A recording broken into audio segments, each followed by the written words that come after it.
ಎಲ್ಲರಿಗೂ ನಮಸ್ಕಾರ. ನಾನು ವಿಜಯ ಪಾಟೀಲ್. ಎಲ್ಲರಿಗೂ ಗೊತ್ತು, ನಾನು ಸೋಷಿಯಲ್ ಸೈನ್ಸ್ನ ವಿಡಿಯೋಗಳನ್ನು ಮಾಡ್ತೀನಿ, ಸೋಷಿಯಲ್ ಸೈನ್ಸ್ ಪಾಠಗಳನ್ನು ಮಾಡ್ತೀನಿ. ಈಗ ನಾನು 10ನೇ ತರಗತಿ ಕನ್ನಡ ಮಾಧ್ಯಮ ಸಮಾಜ ವಿಜ್ಞಾನದ ಮೊದಲನೇ ಭಾಗದ ಪಾಠಗಳನ್ನು ಡಿಸ್ಕಸ್ ಮಾಡ್ತೀನಿ. ನೀವಿನ್ನು ನಮ್ಮ ಐಡಿಯಾಸ್ ಫೋರಮ್ನ ಟೆಲಿಗ್ರಾಮ್ ಚಾನಲ್ಗೆ ಜಾಯ್ನ್ ಆಗದೇ ಇದ್ದರೆ ಡಿಸ್ಕ್ರಿಪ್ಷನಲ್ಲಿ ನೀಡಿರುವಂತಹ ಲಿಂಕ್ಗೆ ಹೋಗಿ ಜಾಯ್ನ್ ಆಗ್ಬೋದು. ಹೀಗೆ ಜಾಯ್ನ್ ಆಗೋದ್ರ ಮುಖಾಂತರ ನೀವು ಪಡ್ಕೊಳ್ಬಹುದಾದಂತಹ ಉಪಯೋಗಗಳು ಏನೇನೆಂದರೆ, ಪ್ರತಿನಿತ್ಯ 100ಕ್ಕಿಂತ ಹೆಚ್ಚು ಕ್ವಶನ್ಸ್ಗಳನ್ನು ಕ್ವಿಜ್ ರೂಪದಲ್ಲಿ ನಿಮಗೆ ನೀಡಲಾಗುತ್ತೆ. ಹಾಗೆ ಪ್ರತಿ ವಿಡಿಯೋಗಳ PDF ಅಲ್ಲಿ ಅಪ್ಲೋಡ್ ಮಾಡ್ತೀವಿ. ಹಾಗೆ ದಿನಪತ್ರಿಕೆಗಳು, ಇತ್ತೀಚಿನ ಮಾಹಿತಿಗಳು ಸಹ ನಿಮಗಲ್ಲಿ ದೊರೆಯುತ್ತೆ. ಹಾಗೆ ನಿಮಗೇನಾದರೂ ಡೌಟ್ಸ್ಗಳಿದ್ದರೆ ಐಡಿಯಾಸ್ ಫೋರಮ್ನ ಅಧ್ಯಾಪಕರೊಂದಿಗೆ ಚರ್ಚೆ ಮಾಡಿ ನಿಮ್ಮ ಪ್ರಶ್ನೆಗಳಿಗೆ ನೀವು ಉತ್ತರನ ಕಂಡುಕೋಬಹುದು. ಇದು ನಮ್ಮ ಐಡಿಯಾಸ್ ಫೋರಮ್ ಟೆಲಿಗ್ರಾಮ್ ಚಾನಲ್ನ ಉಪಯೋಗ. ಇನ್ನು ನಮ್ಮ ಐಡಿಯಾಸ್ ಫೋರಮಲ್ಲಿ ಯಾವೆಲ್ಲ ಕೋರ್ಸ್ಗಳನ್ನು ಪಾಠ ಮಾಡ್ತಾರೆ ಅಂತಂದರೆ, ಎಲ್ಲ NCERT ವಿಡಿಯೋಗಳು, geography, history, science, polity, economics ಎಲ್ಲ ಸಬ್ಜೆಕ್ಟ್ಸ್ಗಳಲ್ಲಿ 6 to 12 ಎಲ್ಲ ಪಾಠಗಳನ್ನು ಕನ್ನಡ ಮಾಧ್ಯಮದಲ್ಲಿ ಪಾಠ ಮಾಡ್ತಾರೆ. ಹಾಗೆ DSCERT ವಿಡಿಯೋಗಳು ನೀವು ಈಗಾಗಲೇ ಕೇಳ್ತಿದ್ದೀರಿ. ಸೋಷಿಯಲ್ ಸೈನ್ಸ್ನ DSCERT ಕನ್ನಡ ಮಾಧ್ಯಮ ಸಮಾಜ ವಿಜ್ಞಾನದ ಪಾಠಗಳನ್ನು ನಾನು ಮಾಡ್ತಾಯಿದ್ದೀನಿ. ಈಗ 6th, 7th, 8th, 9th ಎಲ್ಲ ಪಾಠಗಳು ಮುಗಿದಿದ್ದಾವೆ. ಸೀರಿಯಲ್ ಆಗಿ ನಿಮಗೆಲ್ಲವೂ ಸಿಗ್ತವೆ. ಈಗ 10th ಪಾಠಗಳನ್ನು ಮಾಡ್ತಾಯಿದ್ದೀನಿ. ಹಾಗೆ ಎಲ್ಲ ತಮಿಳುನಾಡು ರಾಜ್ಯದ ಪಠ್ಯ ಪುಸ್ತಕದ ವಿಡಿಯೋಗಳು ಸಹ ನಿಮಗಿಲ್ಲಿ ದೊರೆಯುತ್ತೆ. GK ಟ್ರಿಕ್ಸ್ ವಿಡಿಯೋಗಳು ಸಿಗುತ್ತೆ. ಹಾಗೆ 1000ಕ್ಕೂ ಅಧಿಕ ಪ್ರಶ್ನೆ ಪತ್ರಿಕೆಗಳನ್ನು ಚರ್ಚೆ ನಡೆಸಿದಂತಹ ವಿಡಿಯೋಗಳು ಸಹ ನಿಮಗಿಲ್ಲಿ ದೊರೆಯುತ್ತೆ. ಇನ್ನು ಅನೇಕ ಕೋರ್ಸ್ಗಳನ್ನು ಈಗಾಗಲೇ ಲಾಂಚ್ ಮಾಡಲಾಗಿದೆ. ಅದನ್ನು ನೀವು ಐಡಿಯಾಸ್ ಫೋರಮ್ ಅಂತ ಸರ್ಚ್ ಮಾಡಿ ಸಬ್ಸ್ಕ್ರೈಬ್ ಮಾಡೋದ್ರ ಮೂಲಕ ನಮ್ಮ ಐಡಿಯಾಸ್ ಫೋರಮಲ್ಲಿ ಎಲ್ಲ ರೀತಿಯ ಕನ್ನಡ ಮಾಧ್ಯಮದಲ್ಲಿ ಸರ್ಕಾರಿ ಹುದ್ದೆಗಳಿಗೆ ಪ್ರಿಪೇರ್ ಆಗ್ತಾ ಇರೋರು ರೆಫರ್ ಮಾಡ್ಬೋದು. ಅದರ ಜೊತೆಗೆ ಈಗ ನಾನು ಮಾಡ್ತಾ ಇರುವಂಥ 10ನೇ ತರಗತಿ ಪಾಠಗಳನ್ನು 10ನೇ ತರಗತಿ ವಿದ್ಯಾರ್ಥಿಗಳು ಸಹ ನೋಡಬಹುದು. ಯಾಕಂದರೆ ನಾನಿಲ್ಲಿ ಕ್ವಶನ್ ಪೇಪರ್ಗಳನ್ನು ಸಹ ಡಿಸ್ಕಸ್ ಮಾಡ್ತಿದ್ದೀನಿ. ನಾನು ಡಿಸ್ಕಸ್ ಮಾಡ್ತಾ ಇರುವಂತಹ ಕ್ವಶನ್ ಪೇಪರ್ಗಳು 2017ರಿಂದ 2020ರವರೆಗೆ 20 ಕ್ವಶನ್ ಪೇಪರ್ಗಳಲ್ಲಿ ಬಂದಂತಹ ಕ್ವಶನ್ಸ್ಗಳನ್ನು ನಾನು ಇಲ್ಲಿ ಡಿಸ್ಕಸ್ ಮಾಡ್ತೀನಿ. ಇದು 10ನೇ ತರಗತಿ ವಿದ್ಯಾರ್ಥಿಗಳಿಗೆ ಉಪಯೋಗ ಆಗಬಹುದು. ಇಲ್ಲಿ 10ನೇ ತರಗತಿ ಸಮಾಜ ವಿಜ್ಞಾನದ ಪ್ರಶ್ನೆ ಪತ್ರಿಕೆಗಳು 2017 to 2020 ಕ್ವಶನ್ ಪೇಪರ್ಗಳು. ಹೇಗೆಂದರೆ 2020ರಲ್ಲಿ 8 ಕ್ವಶನ್ ಪೇಪರ್ಗಳನ್ನು ತಂದರು. ಅಂದರೆ ಪುನರಾವರ್ತಿತ ಶಾಲಾ ಅಭ್ಯರ್ಥಿಗಳಿಗೆ ಅಂದರೆ ಫೇಲ್ ಆಗಿರ್ತಾರೆ, ಆಗಸ್ಟಲ್ಲಿ ಎಕ್ಸಾಮ್ ಬರೀತಿರ್ತಾರೆ, ಅವರಿಗೆ ಹೊಸ ಸಿಲೆಬಸ್ ರೆಫರ್ ಮಾಡೋರು, ಹಳೆ ಸಿಲೆಬಸ್ ರೆಫರ್ ಮಾಡೋರಿಗೆ, ಹಾಗೆ ಪುನರಾವರ್ತಿತ ಖಾಸಗಿ ಅಭ್ಯರ್ಥಿಗಳಿಗೆ ಮತ್ತು ಪುನರಾವರ್ತಿತ ಖಾಸಗಿ ಅಭ್ಯರ್ಥಿಗಳಿಗೆ ನ್ಯೂ ಸಿಲೆಬಸ್ ಮತ್ತು ಓಲ್ಡ್ ಸಿಲೆಬಸ್, ಹೀಗೆ 4 ಕ್ವಶನ್ ಪೇಪರ್ಗಳು ಆಗಸ್ಟಲ್ಲಿ ರೆಗ್ಯುಲರ್ ವಿದ್ಯಾರ್ಥಿಗಳಿಗೆ ಏಪ್ರಿಲಲ್ಲಿ ಎಕ್ಸಾಮ್ ನಡೆಯುತ್ತೆ. ಆಗಲೂ ಕೂಡ 4 ಕ್ವಶನ್ ಪೇಪರ್ಗಳನ್ನು ಪ್ರಿಪೇರ್ ಮಾಡಿರ್ತಾರೆ. ಹೀಗೆ 8 ಕ್ವಶನ್ ಪೇಪರ್ಗಳನ್ನು 2020ಯಲ್ಲಿ, ಹಾಗೆ 8 ಕ್ವಶನ್ ಪೇಪರ್ಗಳು 2019ನಲ್ಲಿ, ಹಾಗೆ 2018ನಲ್ಲಿ ಆದಂತಹ ಶಾಲಾ ಅಭ್ಯರ್ಥಿ ಅಂದರೆ ರೆಗ್ಯುಲರ್ ವಿದ್ಯಾರ್ಥಿಗಳಿಗೆ ಒಂದು, ಖಾಸಗಿ ವಿದ್ಯಾರ್ಥಿಗಳಿಗೆ ಒಂದು, ಹಾಗೆ 2017ರಲ್ಲೂ ಕೂಡ ಏಪ್ರಿಲ್ನಲ್ಲಿ ಮತ್ತು ಜೂನ್ನಲ್ಲಿ ಬಂದಂತಹ 2 ಕ್ವಶನ್ ಪೇಪರ್ಗಳು, ಇವೆಲ್ಲವುಗಳು ಸೇರಿ ಟೋಟಲ್ ಆಗಿ 20 ಕ್ವಶನ್ ಪೇಪರ್ಗಳನ್ನು ನಾನಿಲ್ಲಿ ರೆಫರ್ ಮಾಡಿದ್ದೀನಿ. ಈ ಎಲ್ಲ ಕ್ವಶನ್ ಪೇಪರ್ಗಳಲ್ಲಿ ಇಡೀ ಸಿಲೆಬಸ್ನಲ್ಲಿ 10ನೇ ತರಗತಿ ಇಡೀ ಸಿಲೆಬಸ್ನ ಎಲ್ಲ ಕ್ವಶನ್ಗಳು ಕವರ್ ಆಗ್ತವೆ. ಇದನ್ನು ನೋಡೋದ್ರ ಮೂಲಕ 10ನೇ ತರಗತಿ ವಿದ್ಯಾರ್ಥಿಗಳು ತಮ್ಮ ಎಕ್ಸಾಮ್ಗೆ ಪ್ರಿಪೇರ್ ಆಗಬಹುದು. ಈಗಾಗಲೇ ಅನೌನ್ಸ್ ಆಗಿದೆ, 30% ಸಿಲೆಬಸ್ ಕಡಿಮೆ ಇದೆ 10ನೇ ತರಗತಿ ವಿದ್ಯಾರ್ಥಿಗಳಿಗೆ, ಮತ್ತು ಮಲ್ಟಿಪಲ್ ಚಾಯ್ಸ್ ಕ್ವಶನ್ಗಳನ್ನು 20ರಿಂದ 30ಕ್ಕೆ ಏರಿಸಿರ್ತಾರೆ. ಆದ್ದರಿಂದ 30 ಮಲ್ಟಿಪಲ್ ಚಾಯ್ಸ್, 20 ಇಂಟರ್ನಲ್ ಮಾರ್ಕ್ಸ್ ಸೇರಿ 50 ಮಾರ್ಕ್ಸ್. ಇನ್ನೂ 50 ಮಾರ್ಕ್ಸ್ಗಳಿಗೆ ನಾವು ಹೇಗೆ ಪ್ರಿಪೇರ್ ಆಗಬೇಕು ಅನ್ನೋದನ್ನು ನೀವು ಈ ವಿಡಿಯೋವನ್ನು ನೋಡೋದ್ರ ಮೂಲಕ ಕಲಿಬಹುದು, ಪ್ರಿಪೇರ್ ಆಗಬಹುದು. ಎಲ್ಲ ವಿದ್ಯಾರ್ಥಿಗಳು ಈ ವಿಡಿಯೋದ ಉಪಯೋಗಗಳನ್ನು ಪಡ್ಕೋಬಹುದು.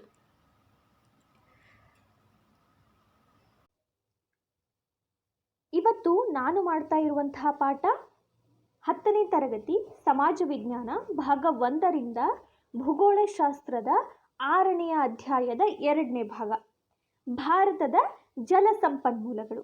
ಹಿಂದಿನ ಪಾಠದಲ್ಲಿ ನಾವೇನೆಲ್ಲ ಕಲಿತ್ವಿ, ಭಾರತದ ಪ್ರಮುಖ ನದಿಗಳು ಯಾವ್ಯಾವು ಅನ್ನೋದನ್ನು ಕಲ್ತಿದ್ವಿ. ಅಂದರೆ ಭಾರತದ ಪ್ರಮುಖ ನದಿಗಳಲ್ಲಿ 2 ವಿಧಗಳನ್ನು ಮಾಡ್ತಾರೆ.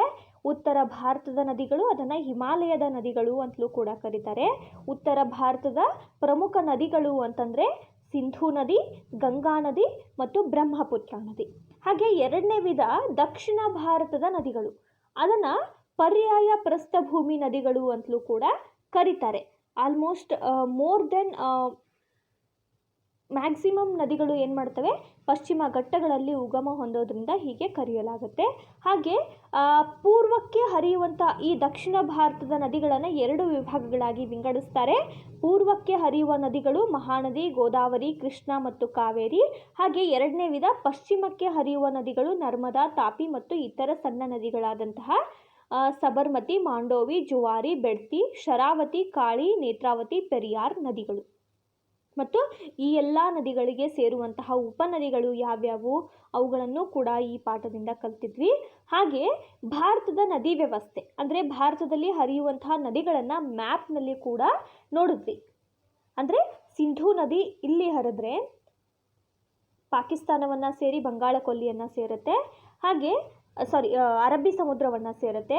ಗಂಗಾ ನದಿ ಇದು ಬ್ರಹ್ಮಪುತ್ರ ನದಿಯನ್ನು ಸೇರಿ ಬಾಂಗ್ಲಾದೇಶಕ್ಕೆ ಹೋಗಿ ಇದು ಬಂಗಾಳ ಕೊಲ್ಲಿಯನ್ನು ಸೇರುತ್ತೆ. ಈ ಸಿಂಧೂ ನದಿ ಬಗ್ಗೆ ಕಲ್ತಿದ್ವಿ, ಗಂಗಾ ನದಿ ಬಗ್ಗೆ ಕಲ್ತಿದ್ವಿ, ಹಾಗೆ ಬ್ರಹ್ಮಪುತ್ರ ನದಿ ಬಗ್ಗೆ ಕಲ್ತಿದ್ವಿ.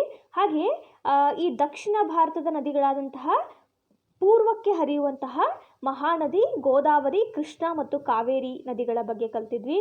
ಹಾಗೆ ಪಶ್ಚಿಮಕ್ಕೆ ಹರಿಯುವಂತಹ ದಕ್ಷಿಣ ಭಾರತದ ನದಿಗಳಾದಂತಹ ಸಬರ್ಮತಿ, ಮಾಹಿ, ನರ್ಮದಾ, ತಾಪಿ ಈ ನದಿಗಳ ಬಗ್ಗೆ ನಾವು ಮೊದಲನೇ ಭಾಗದಲ್ಲಿ ಕಲ್ತಿದ್ವಿ. ಹಾಗೆ ನೀರಾವರಿ ಅಂದರೆ ಏನು, ಹಾಗೆ ನೀರಾವರಿಯ ವಿಧಗಳಾದಂತಹ ಬಾವಿ ನೀರಾವರಿ, ಕಾಲುವೆ ನೀರಾವರಿ ಮತ್ತು ಕೆರೆ ನೀರಾವರಿಗಳ ಬಗ್ಗೆಯೂ ಕೂಡ ಕಲ್ತಿದ್ವಿ.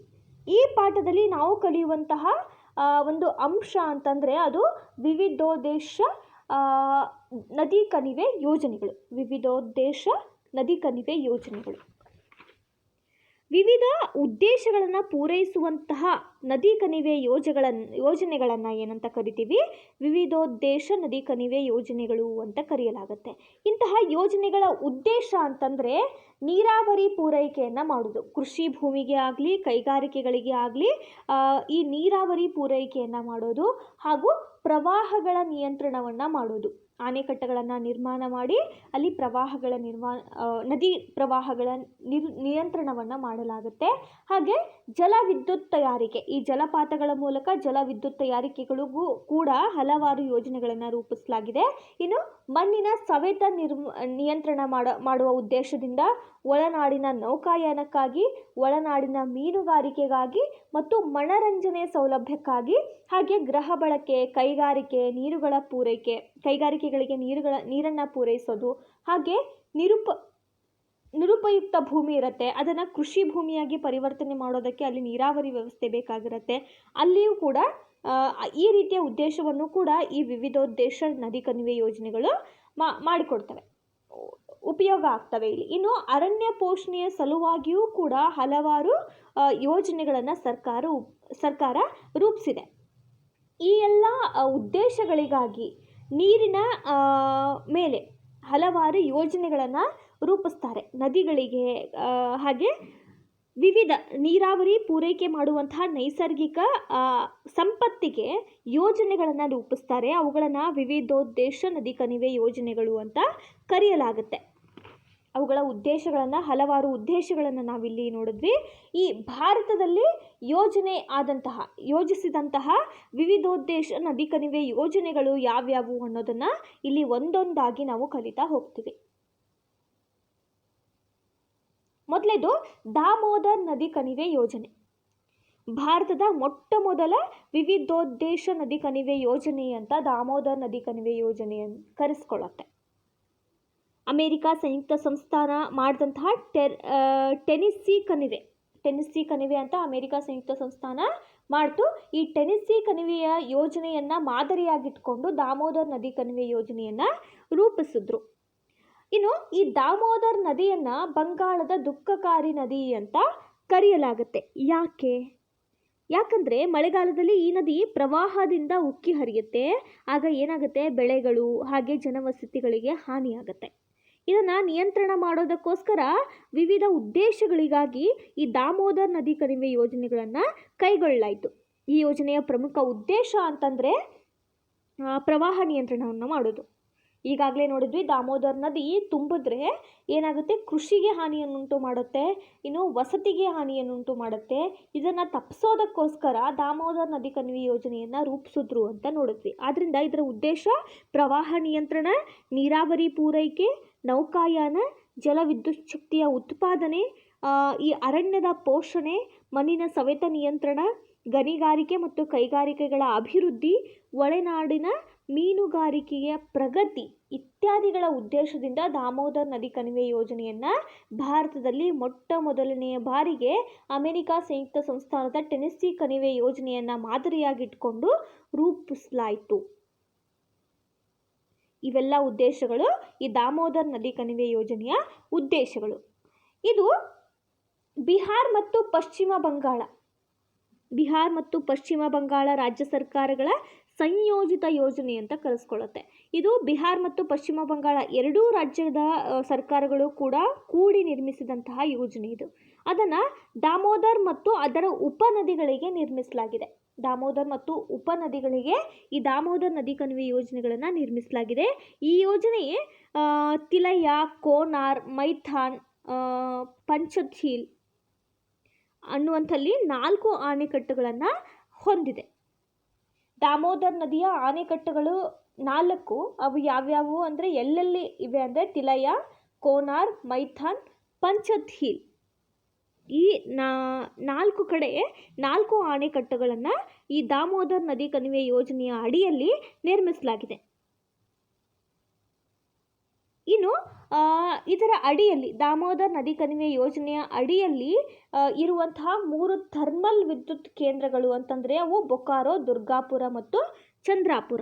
ಬೊಕಾರೋ ಅಲ್ಲಿ ಹಾಗೆ ಚಂದ್ರಾಪುರ ಒಡ್ಡು ಹಾಗೆ ದುರ್ಗಾಪುರ, ಇವುಗಳಲ್ಲಿ 3 ಥರ್ಮಲ್ ವಿದ್ಯುತ್ ಕೇಂದ್ರಗಳನ್ನು ನಿರ್ಮಾಣ ಮಾಡಲಾಗಿದೆ.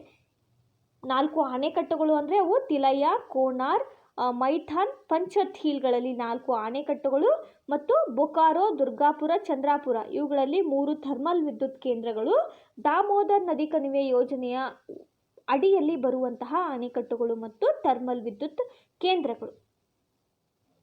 ಇವು ಬಿಹಾರ್ ಮತ್ತು ಪಶ್ಚಿಮ ಬಂಗಾಳ ಎರಡೂ ಸರ್ಕಾರಗಳು ಕೂಡಿ ನಿರ್ಮಿಸಿದಂತಹ ಯೋಜನೆ ಇದು. ಇದು ಭಾರತದಲ್ಲಿಯೇ ಮೊಟ್ಟ ಮೊದಲ ವಿವಿಧೋದ್ದೇಶ ನದಿ ಕಣಿವೆ ಯೋಜನೆ. ದಾಮೋದರ್ ನದಿ ಕಣಿವೆ ಯೋಜನೆ ಭಾರತದಲ್ಲಿಯೇ ಮೊಟ್ಟ ಮೊದಲ ವಿವಿಧೋದ್ದೇಶ ನದಿ ಕಣಿವೆ ಯೋಜನೆಯಾಗಿದೆ. ದಾಮೋದರ್ ನದಿ ಕಣಿವೆ ಯೋಜನೆಯನ್ನು ನಿರ್ಮಿಸೋದಕ್ಕೆ ಪ್ರಮುಖ ಕಾರಣ ಅಂತಂದರೆ ಪ್ರವಾಹ ನಿಯಂತ್ರಣ. ಈ ದಾಮೋದರ್ ನದಿಯನ್ನು ಪಶ್ಚಿಮ ಬಂಗಾಳದ ಕಣ್ಣೀರಿನ ನದಿ ಅಥವಾ ದುಃಖಕಾರಿ ನದಿ ಅಂತ ಕರೀತಾರೆ. ಯಾಕಂದರೆ ಈ ನದಿ ತುಂಬಿ ಹರಿದಾಗ ಪ್ರವಾಹ ಉಂಟಾಗಿ ಬೆಳೆಗಳು ಮತ್ತು ಜನವಸತಿಗೆ ಹಾನಿಯಾಗೋದ್ರಿಂದ ಇದನ್ನು ನಿಯಂತ್ರಿಸೋದಕ್ಕೋಸ್ಕರ ದಾಮೋದರ್ ನದಿ ಕಣಿವೆ ಯೋಜನೆಯನ್ನು ರೂಪಿಸಲಾಯಿತು. ಇವುಗಳ ಅಡಿಯಲ್ಲಿ ಬರುವಂತಹ ಅಣೆಕಟ್ಟುಗಳು ಎಲ್ಲಿವೆ ಅಂತಂದರೆ ತಿಲೈಯ, ಕೋನಾರ್, ಮೈಥಾನ್, ಪಂಚತೀಲ್ಗಳಲ್ಲಿ 4. ಇನ್ನು 3 ಥರ್ಮಲ್ ವಿದ್ಯುತ್ ಕೇಂದ್ರಗಳು ಅಂತಂದರೆ ಅವು ಬೊಕಾರೋ, ದುರ್ಗಾಪುರ, ಚಂದ್ರಾಪುರ. ಇದು ದಾಮೋದರ್ ನದಿ ಕಣಿವೆ ಯೋಜನೆ. ಇನ್ನು ಎರಡನೇದು ದಾಮೋದರ್ ನದಿ ಕಣಿವೆ ಯೋಜನೆ ಬರೋದು ಇಲ್ಲಿ ಪಶ್ಚಿಮ ಬಂಗಾಳ ಮತ್ತು ಬಿಹಾರ್ಗಳ ಸರ್ಕಾರಗಳು ಎರಡೂ ಕೂಡಿ ನಿರ್ಮಿಸಿದಂತಹ ಯೋಜನೆ ಇದು. ಇದು ದಾಮೋದರ್ ನದಿ ಕಣಿವೆ ಯೋಜನೆ. ಭಾರತದ ಈ ಭಾಗದಲ್ಲಿ ದಾಮೋದರ್ ನದಿ ಕಣಿವೆ ಯೋಜನೆ ಬರುತ್ತೆ. ಇನ್ನು ಎರಡನೇದು ಬಾಕ್ರಾನಂಗಲ್ ನದಿ ಕಣಿವೆ ಯೋಜನೆ. ಇದು ಪಂಜಾಬ್, ಹರಿಯಾಣ ಮತ್ತು ರಾಜಸ್ಥಾನ್ ಈ 3 ಸರ್ಕಾರಗಳು ಕೂಡಿ ನಿರ್ಮಿಸಿದಂತಹ ಯೋಜನೆ ಇದು. ಸಂಯೋಜಿತ ಯೋಜನೆ ಅಂತ ಕರೆಸ್ಕೊಳ್ಳುತ್ತೆ. ಈ ಯೋಜನೆ ಸಟ್ಲೇಜ್ ನದಿಗೆ ನಿರ್ಮಾಣ ಮಾಡಿದ್ದಾರೆ. ಹಿಮಾಚಲ ಪ್ರದೇಶದಲ್ಲಿ ಇರುವಂತಹ ಸಟ್ಲೇಜ್ ನದಿಗೆ ಬಾಕ್ರಾ ಮತ್ತು ನಂಗಲ್ ಅನ್ನುವಂಥಲ್ಲಿ 2 ಪ್ರತ್ಯೇಕ ಆಣೆಕಟ್ಟುಗಳನ್ನು ನಿರ್ಮಿಸಲಾಗಿದೆ. ಈ ಬಾಕ್ರಾ ನಂಗಲ್ ನದಿ ಕಣಿವೆ ಯೋಜನೆಯಲ್ಲಿ 2 ಆಣೆಕಟ್ಟುಗಳನ್ನು ಕಟ್ತಾರೆ. ಸಪ್ರೇಟಾಗಿ ಬಾಕ್ರಾ ಮತ್ತು ನಂಗಲ್ಗಳಲ್ಲಿ 2 ಆಣೆಕಟ್ಟುಗಳು ಬರ್ತವೆ, ಪ್ರತ್ಯೇಕ ಆಣೆಕಟ್ಟುಗಳು ಮತ್ತು 4 ಜಲ ವಿದ್ಯುತ್ ತಯಾರಿಕಾ ಕೇಂದ್ರಗಳು ಇಲ್ಲಿ ನಿರ್ಮಾಣ ಆಗಿವೆ. ಇದರ ಉದ್ದೇಶ, ಬಾಕ್ರಾ ನಂಗಲ್ ನದಿ ಕಣಿವೆ ಯೋಜನೆಯ ಉದ್ದೇಶ ಅಂತಂದರೆ ಅದು ಪ್ರವಾಹ ನಿಯಂತ್ರಣ, ನೀರಾವರಿಯ ಪೂರೈಕೆ, ಜಲವಿದ್ಯುತ್ ತಯಾರಿಕೆ, ಮಣ್ಣಿನ ಸವೆತದ ನಿಯಂತ್ರಣ ಮತ್ತು ಅರಣ್ಯಗಳ ಪೋಷಣೆ. ಈ ಯೋಜನೆಯ ಮೂಲ ಉದ್ದೇಶ ಇವು. ಇನ್ನು ಭಾಕ್ರಾ ಅಣೆಕಟ್ಟನ್ನ ಎತ್ತರ ಅಂತಂದರೆ ಅದು 226 ಮೀಟರ್ಗಳು. ಭಾಕ್ರಾ ಅಣೆಕಟ್ಟಿನ ಎತ್ತರ 226 ಮೀಟರ್ಗಳು ಮತ್ತು ಭಾರತದಲ್ಲಿ ನೇರವಾದ ಗುರುತ್ವವುಳ್ಳಂತಹ ಅಣೆಕಟ್ಟು ಇದಾಗಿದೆ. ನೇರವಾಗಿ ನಿರ್ಮಾಣ ಮಾಡಲಾಗದಂತಹ ಅಣೆಕಟ್ಟಿದು 226 ಮೀಟರ್ ಉದ್ದ ಭಾಕ್ರಾ ಅಣೆಕಟ್ಟಿದೆ. ಈ ಅಣೆಕಟ್ಟಿನಿಂದ ನಿರ್ಮಾಣಗೊಂಡಂತಹ ಜಲಾಶಯಕ್ಕೆ ಗೋವಿಂದ ಸಾಗರ ಜಲಾಶಯ ಅಂತ ಕರೀತಾರೆ. ಭಾಕ್ರಾ ಅಣೆಕಟ್ಟಿನಿಂದ ನಿರ್ಮಾಣ ಆದಂತಹ ಜಲಾಶಯಕ್ಕೆ ಗೋವಿಂದ ಸಾಗರ ಅಂತ ಕರೆಯಲಾಗುತ್ತೆ. ಇದು ಭಾಕ್ರಾ ನಂಗಲ್ ನದಿ ಕಣಿವೆ ಯೋಜನೆ. ಇಲ್ಲಿ 2 ಅಣೆಕಟ್ಟುಗಳು ಮತ್ತು 4 ಜಲವಿದ್ಯುತ್ ತಯಾರಿಕಾ ಕೇಂದ್ರಗಳು ಇವೆ. ಭಾಕ್ರಾ ನಂಗಲ್ ನದಿ ಕಣಿವೆ ಯೋಜನೆಯ ಅಡಿಯಲ್ಲಿ ಪಂಜಾಬ್, ಹರಿಯಾಣ, ರಾಜಸ್ಥಾನ್ 3 ರಾಜ್ಯಗಳ ಸಂಯೋಜಿತ ಯೋಜನೆ ಭಾಕ್ರಾ ನಂಗಲ್ ಯೋಜನೆ. ಸಟ್ಲೇಜ್ ನದಿಗೆ ಮತ್ತು ಅದರ ಉಪನದಿಗಳಿಗೆ ಈ ಯೋಜನೆಯನ್ನು ನಿರ್ಮಿಸಲಾಗಿದೆ. ಇವುಗಳಲ್ಲಿ ಸಪ್ರೇಟಾಗಿ 2 ಅಣೆಕಟ್ಟುಗಳು, ಒಂದು ಭಾಕ್ರಾಲ್ಲಿ ಇನ್ನೊಂದು ನಂಗಲಲ್ಲಿ. ಭಾಕ್ರಾ ಅಣೆಕಟ್ಟು ನೇರವಾಗಿ ನಿರ್ಮಿಸಲಾಗಿದೆ. ಇಲ್ಲಿ ನೇರವಾದ ಗುರುತ್ವವುಳ್ಳಂತಹ ಅಣೆಕಟ್ಟಿದು 226 ಮೀಟರ್ ಉದ್ದ ಇದೆ. ಈ ನದಿಯಿಂದ ನಿರ್ಮಾಣಗೊಂಡಂತಹ ಜಲಾಶಯಕ್ಕೆ ಗೋವಿಂದ ಸಾಗರ ಜಲಾಶಯ ಅಂತ ಕರೆಯಲಾಗುತ್ತೆ. ಇದು ಭಾಕ್ರಾ ನಂಗಲ್ ನದಿ ಕಣಿವೆ ಯೋಜನೆಯ ವಿವರಣೆ. ಭಾಕ್ರಾ ನಂಗಲ್ ನದಿ ಕಣಿವೆ ಯೋಜನೆ ಬರೋದು ಇಲ್ಲಿ ಈ ಭಾಗದಲ್ಲಿ ಭಾಕ್ರಾ ನಂಗಲ್ ನದಿ ಕಣಿವೆ ಯೋಜನೆ ಬರುತ್ತೆ.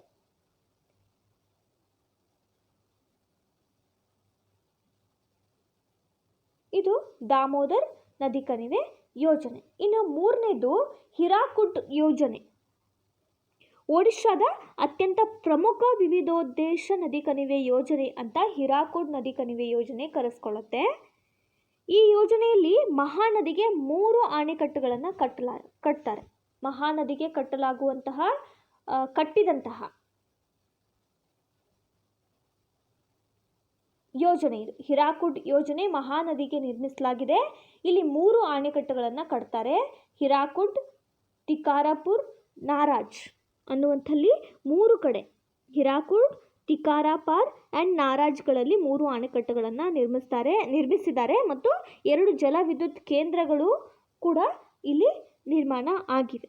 ಹಿರಾಕುಡ್ ಅಣೆಕಟ್ಟು ಭಾರತದಲ್ಲಿಯೇ ಉದ್ದವಾದಂತಹ ಅಣೆಕಟ್ಟು ಅಂತ ಕರೆಸ್ಕೊಳ್ಳುತ್ತೆ. ಹಿರಾಕುಡ್ ಅಣೆಕಟ್ಟು ಇದು ಮಹಾನದಿಗೆ ಕಟ್ಟಿದಂತಹ ಅಣೆಕಟ್ಟು. ಇದು ಹಿರಾಕುಡ್ ಯೋಜನೆಯ ಅಡಿಯಲ್ಲಿ ಬರುತ್ತೆ. ಒಡಿಶಾದ ಪ್ರಮುಖ ಯೋಜನೆ. ಹಿರಾಕುಡ್ ಅಣೆಕಟ್ಟು ಭಾರತದಲ್ಲಿಯೇ ಉದ್ದವಾದದ್ದು ಅಂತ ಕರೆಸ್ಕೊಳ್ಳುತ್ತೆ. ಇಲ್ಲಿ 3 ಅಣೆಕಟ್ಟುಗಳು ಬರ್ತವೆ, ಹಿರಾಕುಡ್, ತಿಕಾರಾಪಾರ್ ಆ್ಯಂಡ್ ನಾರಾಜ್ಗಳಲ್ಲಿ, ಮತ್ತು 2 ಜಲವಿದ್ಯುತ್ ಕೇಂದ್ರಗಳನ್ನು ಕೂಡ ಹಿರಾಕುಡ್ ನದಿ ಕಣಿವೆ ಯೋಜನೆ ಹೊಂದಿದೆ. ಇನ್ನು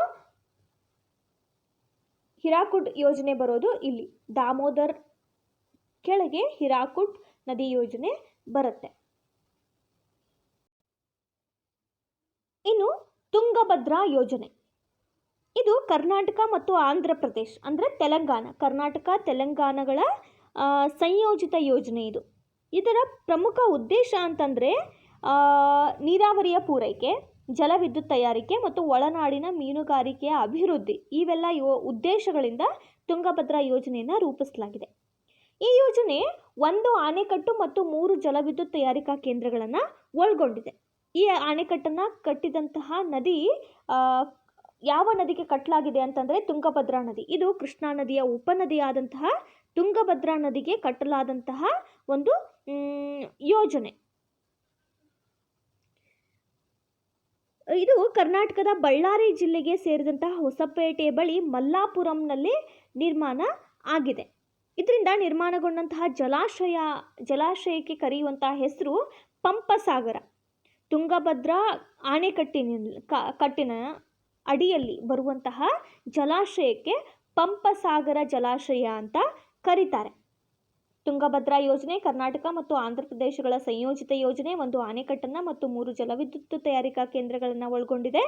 ಇದು ಕೃಷ್ಣಾ ನದಿಯ ಉಪನದಿಯಾದಂತಹ ತುಂಗಭದ್ರಾ ನದಿಗೆ ಮಲ್ಲಾಪುರಂನಲ್ಲಿ ಈ ಒಂದು ಅಣೆಕಟ್ಟನ್ನು ಕಟ್ಟಲಾಗಿದೆ. ತುಂಗಭದ್ರಾ ಯೋಜನೆಯನ್ನು ನಿರ್ಮಾಣ ಮಾಡಲಾಗಿದೆ. ಈ ಯೋಜನೆಯಿಂದ ನಿರ್ಮಾಣ ಆದಂತಹ ಜಲಾಶಯಕ್ಕೆ ಪಂಪಸಾಗರ ಜಲಾಶಯ ಅಂತ ಕರೀತಾರೆ. ಈ ಮ್ಯಾಪ್ನಲ್ಲಿ ನೋಡೋದಾದರೆ ತುಂಗಭದ್ರಾ ಯೋಜನೆ ಇಲ್ಲಿ ಬರುತ್ತೆ. ಇಲ್ಲಿ ನಿರ್ಮಾಣ ಆದಂತಹ ಜಲಾಶಯಕ್ಕೆ ಪಂಪಸಾಗರ ಜಲಾಶಯ ಅಂತ ಕರೀತಾರೆ. ಇದು ಕರ್ನಾಟಕ ಮತ್ತು ಆಂಧ್ರ ಪ್ರದೇಶಗಳ ಸಂಯೋಜಿತ ಯೋಜನೆ. ಇನ್ನು ಕೃಷ್ಣಾ ಮೇಲ್ದಂಡೆ ಯೋಜನೆ, ಇದನ್ನು ಕೃಷ್ಣಾ ನದಿಗೆ ನಿರ್ಮಿಸಲಾಗಿದೆ. ಉತ್ತರ ಕರ್ನಾಟಕದ ಅತಿ ದೊಡ್ಡ ವಿವಿಧೋದ್ದೇಶ ನದಿ ಕಣಿವೆ ಯೋಜನೆ ಅಂತ ಕರೆಸ್ಕೊಳ್ಳುತ್ತೆ ಕೃಷ್ಣಾ ಮೇಲ್ದಂಡೆ ಯೋಜನೆ. ಈ ಯೋಜನೆ ಆಲ್ಮಟ್ಟಿ ಮತ್ತು ನಾರಾಯಣಪುರ ಅನ್ನುವಂಥಲ್ಲಿ ನಿರ್ಮಾಣ ಮಾಡಿರುವಂತಹ 2 ಅಣೆಕಟ್ಟುಗಳು, ಆಲ್ಮಟ್ಟಿ ಮತ್ತು ನಾರಾಯಣಪುರ. ಆಲ್ಮಟ್ಟಿ ಅಂದರೆ ವಿಜಯಪುರ ಜಿಲ್ಲೆಯ ಬಸವನ ಬಾಗೇವಾಡಿಯಲ್ಲಿ ಬರುತ್ತೆ, ನಾರಾಯಣಪುರ ಅಂದರೆ ಇದು ಮುದ್ದೇಬಿಹಾಳದ ಸಿದ್ದಾಪುರದಲ್ಲಿ ಬರುತ್ತೆ. ಈ ರೀತಿ 2 ಅಣೆಕಟ್ಟುಗಳನ್ನು ಕೃಷ್ಣಾ ಮೇಲ್ದಂಡೆ ಯೋಜನೆ ಹೊಂದಿದೆ ಮತ್ತು ಒಂದು ಜಲವಿದ್ಯುತ್ ತಯಾರಿಕಾ ಕೇಂದ್ರವನ್ನು ಕೂಡ ಇದು ಒಳಗೊಂಡಿದೆ. ಕೃಷ್ಣಾ ಮೇಲ್ದಂಡೆ ಯೋಜನೆಯ ಉದ್ದೇಶ ಏನು ಅಂತಂದರೆ ಕುಡಿಯುವ ನೀರು ಸರಬರಾಜು ಮಾಡೋದು ಮತ್ತು ಜಲವಿದ್ಯುತ್ ಶಕ್ತಿಯ ತಯಾರಿಕೆ ಈ ಯೋಜನೆಯ ಮುಖ್ಯ ಉದ್ದೇಶ. ಇದು ಉತ್ತರ ಭಾರತದ ಅತಿ ದೊಡ್ಡ ವಿವಿಧೋದ್ದೇಶ ನದಿ ಕಣಿವೆ ಯೋಜನೆ ಅಂತ ಕರೆಸ್ಕೊಳ್ಳುತ್ತೆ. ಕೃಷ್ಣಾ ಮೇಲ್ದಂಡೆ ಯೋಜನೆಯಲ್ಲಿ 2 ಅಣೆಕಟ್ಟುಗಳು ಬರ್ತವೆ, ಒಂದು ಆಲ್ಮಟ್ಟಿ, ಇನ್ನೊಂದು ನಾರಾಯಣಪುರ. ಆಲ್ಮಟ್ಟಿ ಬರೋದು ವಿಜಯಪುರ ಜಿಲ್ಲೆಯ ಬಸವನ ಬಾಗೇವಾಡಿಯಲ್ಲಿ, ನಾರಾಯಣಪುರ ಬರೋದು ಮುದ್ದೇಬಿಹಾಳದ ಸಿದ್ದಾಪುರದ ಸಮೀಪ. ವಿಜಯಪುರ ಜಿಲ್ಲೆ ಬಸವನ ಬಾಗೇವಾಡಿ ತಾಲೂಕಿನಲ್ಲಿರುವಂತಹ ಆಲ್ಮಟ್ಟಿ ಗ್ರಾಮದ ಬಳಿ ಆಲ್ಮಟ್ಟಿ ಅಣೆಕಟ್ಟು, ಹಾಗೆ ಮುದ್ದೇಬಿಹಾಳ ತಾಲೂಕಿನ ಸಿದ್ದಾಪುರ ಗ್ರಾಮದ ಸಮೀಪದಲ್ಲಿರುವಂತಹ ನಾರಾಯಣಪುರ ಅಣೆಕಟ್ಟು. ಈ ರೀತಿ 2 ಅಣೆಕಟ್ಟುಗಳು ಮತ್ತು ಬಾಗಲಕೋಟೆ, ವಿಜಯಪುರ, ಕಲಬುರಗಿ, ಯಾದಗಿರಿ ಮತ್ತು ಬೆಳಗಾವಿ ಜಿಲ್ಲೆಯ ಕೆಲವು ಭಾಗಗಳು ಈ ಯೋಜನೆಯ ಒಂದು ಉಪಯೋಗಗಳನ್ನು ಪಡ್ಕೊಳ್ತವೆ. ಕೃಷ್ಣಾ ಮೇಲ್ದಂಡೆ ಯೋಜನೆ ಮ್ಯಾಪ್ನಲ್ಲಿ ಕೃಷ್ಣಾ ಮೇಲ್ದಂಡೆ ಯೋಜನೆ ಬರೋದು ಇಲ್ಲಿ. ಇದು ಕೃಷ್ಣಾ ಮೇಲ್ದಂಡೆ ಯೋಜನೆ, ಇದು ತುಂಗಭದ್ರಾ ಯೋಜನೆ. ಇವು ಉತ್ತರ ಕರ್ನಾಟಕಕ್ಕೆ ಕರ್ನಾಟಕದಲ್ಲಿ ಇರುವಂತಹ ನದಿ ಕಣಿವೆ ಯೋಜನೆಗಳು ಯಾವ್ಯಾವು? ತುಂಗಭದ್ರಾ ಯೋಜನೆ ಮತ್ತು ಕೃಷ್ಣಾ ಮೇಲ್ದಂಡೆ ಯೋಜನೆ. ಇನ್ನು ಕೋಸಿ ಯೋಜನೆ ಬರುತ್ತೆ. ಇದು ಅಂತಾರಾಷ್ಟ್ರೀಯ ಯೋಜನೆ, ಅಂದರೆ ರಾಷ್ಟ್ರಗಳ ನಡುವೆ ರಾಷ್ಟ್ರಗಳು ದೇಶಗಳ ಸಂಯೋಜನೆಯಲ್ಲಿ ನಿರ್ಮಾಣಗೊಂಡಂತಹ ಯೋಜನೆ. ಇದು ಭಾರತ ಮತ್ತು ನೇಪಾಳ 2ರ ಸಂಯೋಜನೆಯಲ್ಲಿ ನಿರ್ಮಾಣ ಆದಂತಹ ಒಂದು ಯೋಜನೆ ಕೋಸಿ ಯೋಜನೆ. ಕೋಸಿ ನದಿಗೆ ಹನುಮಾನ್ ನಗರದ ನೇಪಾಳದ ಬಳಿ ಹನುಮಾನ್ ನಗರ ಅಂತ ಪ್ರದೇಶ ಬರುತ್ತೆ, ಅಲ್ಲಿ ಈ ಅಣೆಕಟ್ಟನ್ನು ನಿರ್ಮಿಸಲಾಗಿದೆ. ಈ ಯೋಜನೆಯ ಪ್ರಮುಖ ಉದ್ದೇಶಗಳು ಅಂತಂದರೆ ನೀರಾವರಿಯನ್ನು ಪೂರೈಕೆ ಮಾಡೋದು, ನೀರಾವರಿ ವ್ಯವಸ್ಥೆ, ಪ್ರವಾಹ ನಿಯಂತ್ರಣ, ವಿದ್ಯುತ್ ಶಕ್ತಿಯ ಉತ್ಪಾದನೆ ಮತ್ತು ಮೀನುಗಾರಿಕೆ. ಈ ಉದ್ದೇಶದಿಂದ ಕೋಸಿ ಯೋಜನೆಯನ್ನು ನಿರ್ಮಾಣ ಮಾಡಿದ್ದಾರೆ. ಈ ಯೋಜನೆ ಭಾರತದಿಂದ ನಿರ್ಮಾಣ ಆಗಿದ್ರೂ ಕೂಡ ಇದರ ಅನುಕೂಲವನ್ನು ಭಾರತ ಮತ್ತು ನೇಪಾಳ 2 ದೇಶಗಳು ಪಡ್ಕೊಳ್ತವೆ. ಇನ್ನು ರಿಹಾಂದ್ ಯೋಜನೆ, ಇದು ಉತ್ತರ ಪ್ರದೇಶದ ಪ್ರಮುಖ ವಿವಿಧೋದ್ದೇಶ ನದಿ ಕಣಿವೆ ಯೋಜನೆ ಅಂತ ಕರೆಸ್ಕೊಳ್ಳುತ್ತೆ. ಇದನ್ನು ರಿಹಾಂದ್ ನದಿಗೆ ನಿರ್ಮಿಸಲಾಗಿದೆ. ಸೋನೆ ನದಿಯ ಉಪನದಿ ಇದು. ರಿಹಾಂದ್ ನದಿ ಸೋನೆ ನದಿಯ ಉಪನದಿ. ಇದು ಉತ್ತರ ಪ್ರದೇಶದ ವಿವಿಧೋದ್ದೇಶ ನದಿ ಕಣಿವೆ ಯೋಜನೆಯಲ್ಲಿ ರಿಹಾಂದ್ ನದಿಗೆ ಅಣೆಕಟ್ಟನ್ನು ನಿರ್ಮಿಸಲಾಗಿದೆ. ಪ್ರವಾಹ ನಿಯಂತ್ರಣ, ನೀರಾವರಿ ಸೌಲಭ್ಯ, ಮೀನುಗಾರಿಕೆ, ಮಣ್ಣಿನ ಸವೆತದ ನಿಯಂತ್ರಣ ಮತ್ತು ಜಲವಿದ್ಯುತ್ ಶಕ್ತಿಯ ಉತ್ಪಾದನೆಗಳು ಈ ಯೋಜನೆಯ ಮುಖ್ಯ ಉದ್ದೇಶಗಳು. ಈ ಯೋಜನೆಯಿಂದ ನಿರ್ಮಾಣ ಆಗಿರುವಂತಹ ಜಲಾಶಯಕ್ಕೆ ಗೋವಿಂದ ವಲ್ಲಭ ಪಂತ್ ಸಾಗರ ಅಂತ ಕರೀತಾರೆ. ಇದು ಜಲಾಶಯದ ಹೆಸರು. ರಿಹಾಂದ್ ಯೋಜನೆಯ ಅಡಿಯಲ್ಲಿ ಅಣೆಕಟ್ಟನ್ನು ನಿರ್ಮಿಸಲಾಗಿದೆ ರಿಹಾಂದ್ ನದಿಗೆ. ಇದು ರಿಹಾಂದ್ ಅನ್ನುವಂಥದ್ದು ಸೋನೆ ನದಿಯ ಉಪನದಿ. ಈ ರಿಹಾಂದ್ ಅಣೆಕಟ್ಟಿನ ಅಡಿಯಲ್ಲಿ ನಿರ್ಮಾಣಗೊಂಡಂತಹ ಜಲಾಶಯಕ್ಕೆ ಗೋವಿಂದ ವಲ್ಲಭ ಪಂತ್ ಸಾಗರ ಅಂತ ಕರೀತಾರೆ. ಇದು 7ನೇದು ರಿಹಾಂದ್ ಯೋಜನೆ. ಇನ್ನು ನಾಗಾರ್ಜುನ ಸಾಗರ ಯೋಜನೆ, ಈ ಯೋಜನೆಗೆ ಸಂಬಂಧಿತ ಅಣೆಕಟ್ಟನ್ನು ತೆಲಂಗಾಣ ರಾಜ್ಯದ ನಾಗಾರ್ಜುನಕೊಂಡದ ಬಳಿ ಕೃಷ್ಣಾ ನದಿಗೆ ನಿರ್ಮಿಸಲಾಗಿದೆ. ಕೃಷ್ಣಾ ನದಿಗೆ ನಿರ್ಮಾಣ ಆಗಿರುವಂತಹ ನಾಗಾರ್ಜುನಕೊಂಡದ ಬಳಿ ಇರುವಂತಹ ಅಣೆಕಟ್ಟಿಗೆ ನಾಗಾರ್ಜುನ ಸಾಗರ ಯೋಜನೆ ಅಂತ ಹೆಸರಿಸಿದ್ದಾರೆ. ಇದು ತೆಲಂಗಾಣ ರಾಜ್ಯದಲ್ಲಿ ಬರುತ್ತೆ. ನೀರಾವರಿಯ ಪೂರೈಕೆ ಮತ್ತು ಜಲವಿದ್ಯುತ್ ಶಕ್ತಿಯ ಉತ್ಪಾದನೆಗಳು ಈ ಯೋಜನೆಯ ಪ್ರಮುಖ ಉದ್ದೇಶಗಳು. ಈ 8 ನದಿ ಕಣಿವೆ ಯೋಜನೆಗಳು ಈ ಭಾಗದಲ್ಲಿ ನಾವು ಕಲ್ತ್ವಿ. ಯಾವ್ಯಾವು? ಬಾಕ್ರಾನಂಗಲ್ ಯೋಜನೆ, ದಾಮೋದರ್ ನದಿ ಕಣಿವೆ ಯೋಜನೆ, ಹಿರಾಕುಡ್ ಯೋಜನೆ, ರಿಹಾಂದ್ ಯೋಜನೆ, ನಾಗಾರ್ಜುನ ಸಾಗರ, ತುಂಗಭದ್ರಾ, ಕೃಷ್ಣಾ ಮೇಲ್ದಂಡೆ. ಈ 8 ವಿವಿಧೋದ್ದೇಶ ನದಿ ಕಣಿವೆ ಯೋಜನೆಗಳನ್ನು ನಾವಿಲ್ಲಿ ಕಲಿತ್ವಿ.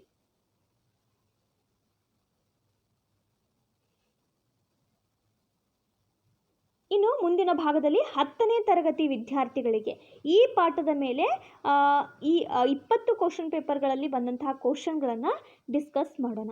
ಈ ಪಾಠ ನಿಮಗೆ ಇಷ್ಟ ಆಗಿದ್ರೆ ಲೈಕ್ ಮಾಡಿ ಮತ್ತು ಸಾಕಷ್ಟು ಶೇರ್ ಮಾಡಿ. 10ನೇ ತರಗತಿ ವಿದ್ಯಾರ್ಥಿಗಳಿಗೆ ಶೇರ್ ಮಾಡೋದ್ರಿಂದ ಅವರು ಈ ರೀತಿಯ ಉಪಯೋಗಗಳನ್ನು ಪಡ್ಕೋಬಹುದು. ಕ್ವಶನ್ ಪೇಪರ್ಗಳನ್ನು ಇಲ್ಲಿ ಡಿಸ್ಕಸ್ ಮಾಡ್ತೀವಿ, ಪಾಠವನ್ನು ಕಂಪ್ಲೀಟಾಗಿ ಎಕ್ಸ್ಪ್ಲೇನ್ ಮಾಡ್ತೀವಿ. ಇದರಿಂದ ಅವರಿಗೆ ಉಪಯೋಗ ಆಗಬಹುದು. ಆದ್ದರಿಂದ ಹೆಚ್ಚಾಗಿ ಶೇರ್ ಮಾಡಿ ಮತ್ತು ಸಬ್ಸ್ಕ್ರೈಬ್ ಮಾಡಿ ನಮ್ಮನ್ನು ಬೆಂಬಲಿಸಿ. ನೀವೇನಾದರೂ ಅಭಿಪ್ರಾಯಗಳನ್ನು ತಿಳಿಸೋರಿದ್ದರೆ, ಏನಾದರೂ ಕ್ವಶನ್ಸ್ಗಳಿದ್ದರೆ ನಮಗೆ ಕಮೆಂಟ್ ಬಾಕ್ಸ್ನಲ್ಲಿ ತಿಳಿಸಬಹುದು, ನಾವು ಉತ್ತರ ಕೊಡ್ತೀವಿ. ಮುಂದೆ ಇನ್ನೊಂದು ಭಾಗದೊಂದಿಗೆ ನಾನು ನಿಮ್ಮ ಜೊತೆ ಬರ್ತೀನಿ. Thank you.